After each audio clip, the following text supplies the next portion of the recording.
post in a couple of days, whatever. But whatever. First, we have to go to the Catechism of the Catholic Church.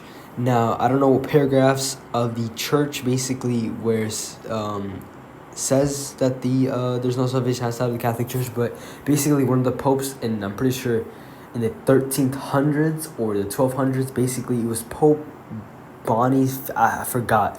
But basically, he's basically talked about how there's basically no salvation outside of the Roman Pontiff.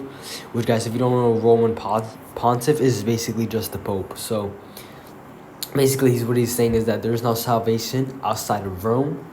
But a lot of people would just read that and they would say, okay, if the Catholic Church says that if you're not Catholic, you're going to hell or you're not going to heaven. No, that's actually not what the Church basically teaches and now. And it's always been a 2,000-year-old tradition that the Catholic Church always holds to. But what the Church basically teaches is that if you're a non-Catholic and you're outside of the one holy apostolic Catholic Church, basically you could go to heaven. For example, Protestants could go to heaven if a Protestant were to die and not Catholic. He can still go to heaven.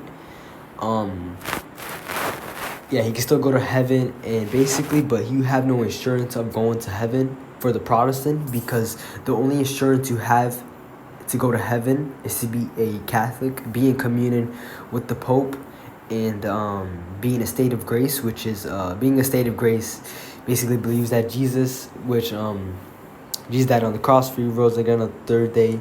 You believe in him, have no sin with you, go to confession, etc., etc. But yeah, so basically, if you're Protestant and you're not Catholic and you die,